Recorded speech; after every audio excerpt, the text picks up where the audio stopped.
I want to tell you about a house I'll never forget.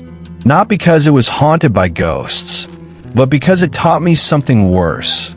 That a locked door is only a suggestion. That sometimes the monster doesn't break in. He just waits. This happened 2 winters ago.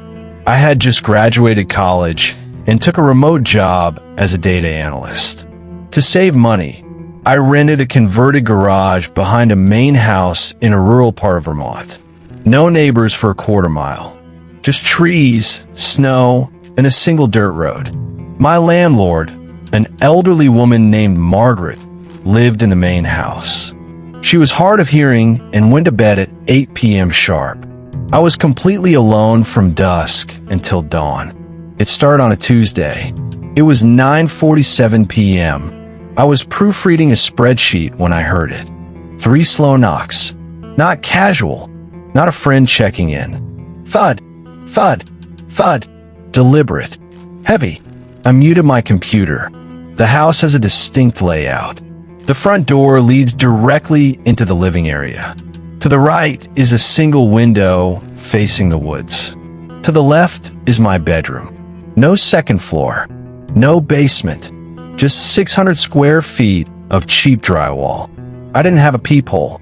The landlord never installed one. So I cracked the blinds on the side window. Half an inch. There was a man standing on the porch.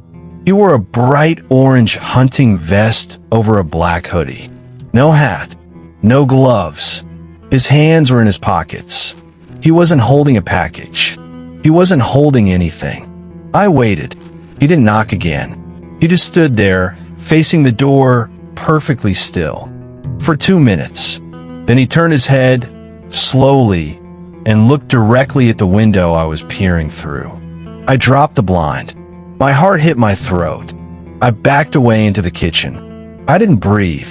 After another minute, I heard footsteps in the gravel. Then silence. I checked the window again. He was gone. I told myself it was a lost hunter, a drunk local. I didn't call the police. That was my first mistake. The next night, same time, 9:47 exactly. 3 knocks. I didn't look out the window this time. I grabbed a kitchen knife and sat on the floor of my bathroom with the light off. I called my friend Mark. He said, "It's probably kids. Install a Ring camera." But here's the thing. There were no kids for miles. And a Ring camera needs Wi-Fi. My router was in the main house, and the signal barely reached my back wall. On the 3rd night, the knock came from a different direction. Not the front door. The bedroom window. The one right next to my pillow. I woke up to the sound. Not asleep. I hadn't slept in 48 hours. I was lying in the dark, staring at the ceiling, when tap, tap, tap hit the glass. I turned my head very slowly. The blinds were closed, but I saw a shadow, a human-shaped silhouette blocking the moonlight. He was close enough that I could hear him breathing. A wet, ragged inhale. I didn't move. I didn't make a sound. I just watched the shadow breathe for what felt like an eternity. Then he whispered.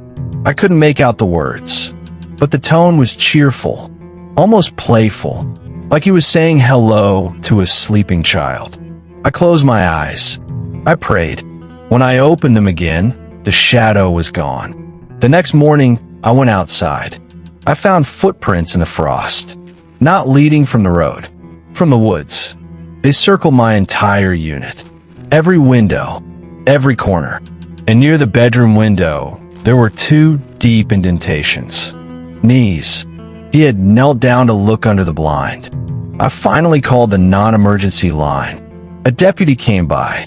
He was young, bored, chewing gum. He said, and I quote, "No forced entry, no crime. Get a security bar for the door." I bought 3. I also bought motion sensor lights. I installed them myself, hands shaking while the sun went down. That night, I sat in the living room with all the lights off. I had my phone in one hand and a hammer in the other. 9:47 came and went. 10 o'clock, 10:30. Nothing. I started to relax. I thought maybe the lights scared him off. At 11:15, I heard crunch. Not gravel. The distinct sound of a boot stepping on a frozen puddle. I looked at the front door. The motion light didn't turn on. That's when I realized he wasn't triggering the sensor because he wasn't walking toward the house. He was already at the house.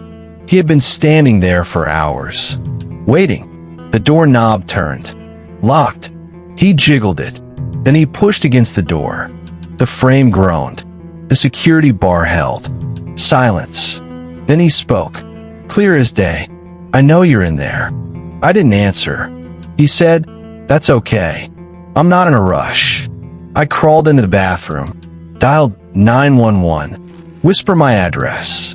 The dispatcher said officers were 20 minutes out. 20 minutes. While I was on the phone, I heard him try the back door, then the bedroom window again. He wasn't breaking glass. He was testing, learning. Then everything went quiet. For 5 full minutes, I heard nothing. I thought he left. He didn't leave. I heard a click. Not a lock. A lighter. He was lighting something on the porch. I peeked through the bathroom vent. He had sat down on my porch steps. He was smoking a cigarette, looking up at the stars like he owned the place. When he finished, he stood up, walked to the front door, and kicked it. Once, the wood splintered near the lock. The security bar held, but the frame cracked. He kicked it again. The door swung open 6 inches before the chain caught. Then he stopped. He put his face into the gap. I saw one eye, bloodshot, smiling. He said, "I just wanted to see if you'd scream." And then he left, just walked back into the woods. By the time the police arrived, he was gone. They found the cigarette, but they took casts of the footprints. They told me to stay somewhere else. I stayed at a motel for 3 nights. A week later, the sheriff called me. They caught him. His name was Daniel. He was 34 years old. He had been living in a camper van parked 2 miles into the woods. Inside the van, they found a journal. In the journal, he had drawn a map of my property. He had noted my routines, when I turned the lights on, when I took out the trash. He had been watching me for 3 weeks before the first knock. He told investigators he targeted isolated rentals like mine because renters don't have security systems. They don't have neighbors who care. He said he never intended to rob me. He said, and this is the part that still gives me nightmares, I just wanted to see how long it would take for someone to break. He is currently serving 8 years for stalking and attempted burglary. The judge denied parole last month. I moved out of that garage the following week. I left the security bars behind. I now live in a second-floor apartment with a steel door and a peephole the size of a golf ball. Here's what I learned. Knocks at strange hours aren't always accidents. Sometimes they're tests. If you live alone, trust your fear. Don't open the door without a camera.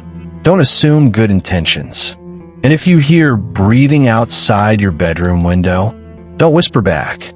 Stay quiet. Stay alive. And call the police before he learns your name. Thanks for watching. Lock your doors tonight. For real. Subscribe for more horror stories.